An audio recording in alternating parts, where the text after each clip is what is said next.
suis le docteur Wiertlewski-Sandrine, je suis neurologue au CHU de Nantes, praticien hospitalier dans le service de neurologie.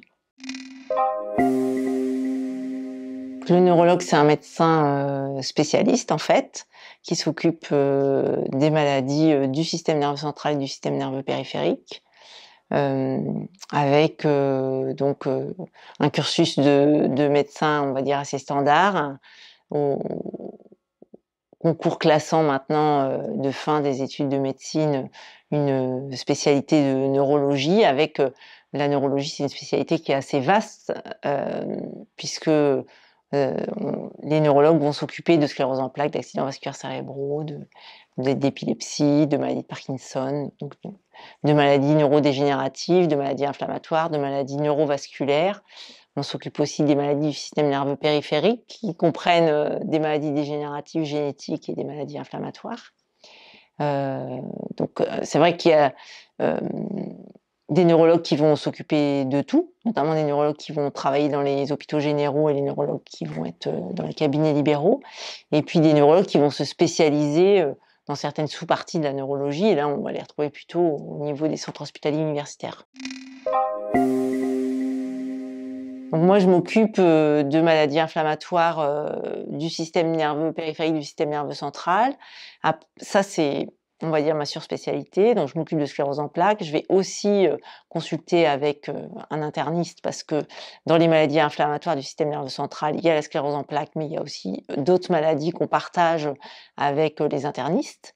Et je vais consulter également avec un ophtalmo pour la consultation de neuro-ophtalmologie, puisque le nerf optique, c'est un prolongement du cerveau. Il y a un certain nombre de maladies qui vont être intéressantes que les deux spécialités partagent. Et puis, par volonté, par choix aussi, parce que les thérapeutiques qu'on va utiliser sont un peu identiques. Je m'occupe de maladies inflammatoires du système nerveux périphérique et de maladies de la jonction neuromusculaire comme la myasthénie. Voilà. Et puis je fais partie aussi d'une équipe dans un centre hospitalier.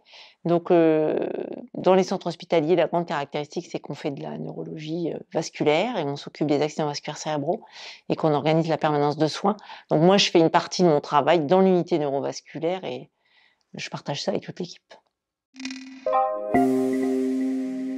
Les patients qui ont une maladie inflammatoire du système nerveux central doivent avoir un suivi par un neurologue et puis finalement, ce neurologue, c'est pas le médecin généraliste, il n'a pas les mêmes le même suivi en fait, mais c'est quand même quelqu'un que les patients vont voir souvent et avec qui il faut qu'il y ait une certaine entente et collaboration. Enfin, si l'entente n'est pas forcément partagée, peut-être qu'à ce moment-là, il faut changer de neurologue tout simplement. La sclérose en plaques, c'est une maladie qui est entre les maladies rares et les maladies fréquentes, hein. Elle n'est ni l'un ni l'autre en fait, elle est au milieu. Donc ça veut dire qu'il y a quand même un certain nombre de patients à prendre en charge avec, on va dire, un certain nombre de neurologues limités. De par le numerus clausus, de par la formation, de par la situation actuelle des médecins, où on est finalement avec une partie des médecins qui sont partis à la retraite, qui n'ont pas été remplacés, qui vont être remplacés dans les années à venir, mais avec un laps de temps quand même avant qu'on ait de nouveau on va dire un nombre de médecins qui soit suffisant. Et donc, c'est vrai que je pense qu'il faut que les patients qui ont une maladie neurologique comme la sclérose en plaques soient suivis par un neurologue et que les neurologues qui soient libéraux dans les hôpitaux généraux ou au CHU soient susceptibles de suivre les patients et de pouvoir poser leurs questions à un CRC ou à un CHU si jamais il y a besoin.